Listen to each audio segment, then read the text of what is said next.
টাকা পয়সা কিংবা সম্পত্তি দেখে মানুষ আত্মীয়তার সম্পর্কের মূল্যায়ন করে। যখন আপনার সম্পত্তি কিংবা টাকা পয়সা দুইটার এক থাকতো না, তখন আপনারে কেউ মূল্যায়নও করতো না, আপনার বিপদে কেউ পাশে আইতো না।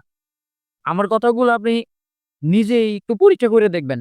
যখন আপনার টাকা পয়সা নাই, তখন আপনারে কেউ আপনার আত্মীয়-স্বজনরা তেমনভাবে মূল্যায়ন করতো না। যখন আপনার টাকা পয়সা কিংবা সম্পত্তি আছে, তখন এদের মূল্যায়ন দেখবেন কি পরিমাণ আপনারে মূল্যায়ন করে। তখন আপনার বিপদে এরা সবার আগে থাকবো। কিন্তু যখন টাকা পয়সা সম্পত্তি থাকতো না, তখন এদের কাছ থেকে নিজের মূল্যায়নটাও পাইতেন না এবং তারা আপনারে বিপদের সময় সাহায্য করতো না। কারণ আপনি যখন অভাবে, আপনার যখন টাকাও নাই, সম্পত্তিও নাই, তখন এরা আপনারে সাহায্য করলে কি পাইব আপনার কাছ থেকে?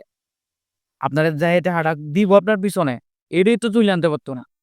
কারণ আপনারে সাহায্য করতেছে, আপনি টাকা ফেরত দিতে পারবেন না। ভবিষ্যতে আপনি তারে ভালো প্রতিদান দিতে পারবেন না। আর যখন টাকা পয়সা সম্পত্তি থাকবো, তখন মানুষ এমনিতেই সাহায্য করবে। আত্মীয়তার সম্পর্কের অনেক মূল্যায়ন পাইবে, অনেক কদর পাইবে।